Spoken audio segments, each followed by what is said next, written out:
New car prices are out of control. According to Kelley Blue Book, the average new vehicle costs over $48,000 and a new Ford over $54,000. Let's say you've got 10% down and can finance over 72 months. That's 6 years of payments, over $800 a month. And that's before insurance, maintenance, and even gas. Who can afford that? Finding a Ford SUV that won't crush your budget may feel like a challenge, but it's not impossible. Today, we're taking a different approach and exploring the used car market. We're gonna find SUVs that you can actually afford. Now, on the low end, we're looking at $100 to $200 a month or around $5,000. So for this, we're gonna be looking at the second generation Ford Escape from 2008 to 2012. Now, I know what you're thinking. The Ford Escape platform doesn't scream reliability. However, this Escape was co-developed with Mazda, and I think it's worth a closer look. These compact SUVs are basic, but they're practical. You get solid engine options, optional all-wheel drive that actually helps in bad weather or on light trails, and a straightforward interior that's easy to live with. And here's a fun fact. When Ford unveiled the 2004 Bronco concept, they actually did it on this exact platform. And if we brought it into production, this two-door off-roader would fit in just under Escape, both in terms of size as well as price. By the way, this is the same four-wheel drive system that we will be introducing on the 05 Escape.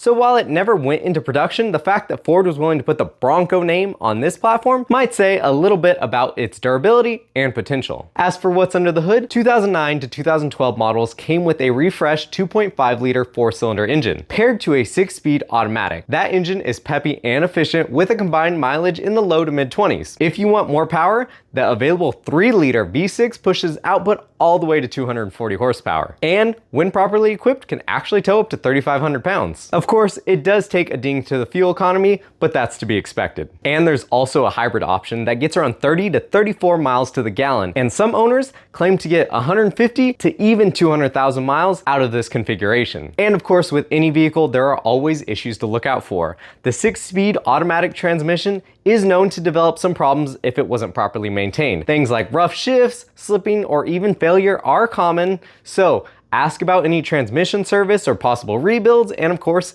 any maintenance history is good to know. Rust can be another concern, but it really depends on where the vehicle lived most of its life. And a good test drive will help you hear any rattles and identify if there's something that you need to look into a little bit further. Make sure to check the blower motor for the AC system, so go ahead and adjust all those fan speeds while you're taking it for a test drive so you can make sure that they're working properly and the AC actually runs. If you'd like the option to tow, definitely go for the V6. If you're planning on commute, the hybrid could be a great option, and then the 4-cylinder is a perfect middle ground. And don't forget to check out the Mercury Mariner and Mazda Tribute for a possible cheaper alternative. In the $10,000 to $15,000 price bracket, or around $200 to $300, consider the 5th generation Ford Explorer that came out in 2011. Ford kept it adventure ready with available all-wheel drive and terrain management system for snow, mud, and sand. Under the hood, early models came with a naturally aspirated 3.5 liter V6 making 290 horsepower. Shortly after, Ford introduced a 2-liter EcoBoost 4-cylinder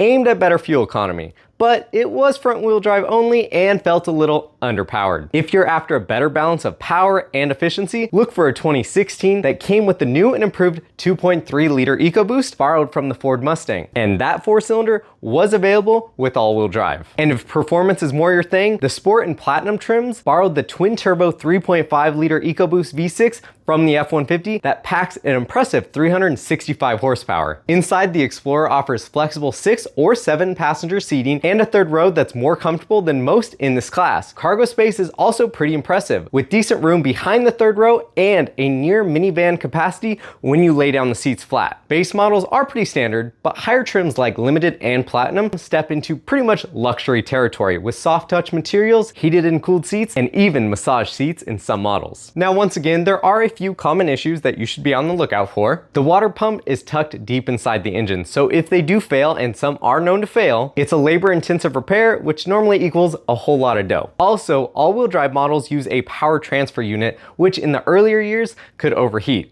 They can lead to leaks, noises, or worse. But the good news is Ford did address some of these issues in the later model years, which is another reason you probably want to go with the later model year Ford Explorer. And always consider getting a pre-purchase inspection before you sign on that dotted line. And as a bonus, consider the Ford Flex. It shares the same platform as the Explorer but offers a lower, more wagon-like ride with van-like space inside. Its retro modern design is a bit polarizing, but it's a hidden gem that flies under the radar, so you might be able to find a pretty good deal on one. If your budget's around $400 a month or roughly $20,000, you're in the ballpark for a 2021 or newer Ford Bronco Sport. And despite what some people say about it just being an escape, it does offer some actual off-road capability. Now, it's not a full-on rock crawler like the Bronco, but it does borrow some of that Bronco rugged styling and trail-friendly tech in a compact, surprisingly roomy and affordable package. Every Bronco Sport comes with all-wheel drive and something Ford calls GOAT modes, which stands for goes over any type of terrain. This lets you select drive settings for mud, sand, and slippery conditions. It's a feature that gives the Bronco Sport some real outdoor credibility, especially for people who like to get out into nature. Power comes from a small 1.5-liter turbo 3-cylinder making 181 horsepower.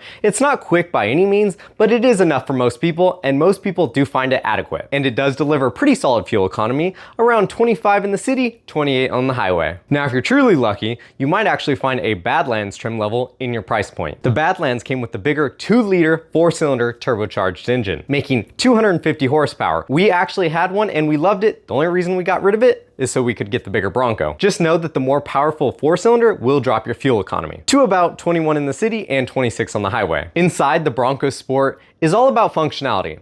There's a high roofline with great headroom, plenty of storage solutions, and even MOLLE straps on the back seat of the two front seats. I think the 2021 Bronco Sport is a solid pick, but of course, once again, with any vehicle, there's a few hiccups that you should know about. But most are covered by Ford for free. There have been several recalls relating to the fuel system and some battery issues. Just check the VIN number to make sure they've been handled. During your test drive, do pay attention to how it shifts, especially at some lower speeds. Some owners do report a jerky feel, which could mean the transmission needs some maintenance or some attention. I think the Bronco Sport is a pretty smart pick, especially if you can swing for that 2-liter 4-cylinder engine. So if you're working with a really tight budget or have a little more money to work with, finding a capable Ford SUV doesn't have to mean spending $800 a month on a car payment. There are definitely other Ford SUV options out there, but the ones mentioned in this video were the ones that I think are worth a look. And if one of these vehicles caught your eye, just remember these prices and payment estimates are rough guesses. Things like location, condition, down payment, and interest rate can all affect the numbers. So this isn't financial advice, just a helpful starting point that I hope can guide you on your journey to getting your next vehicle.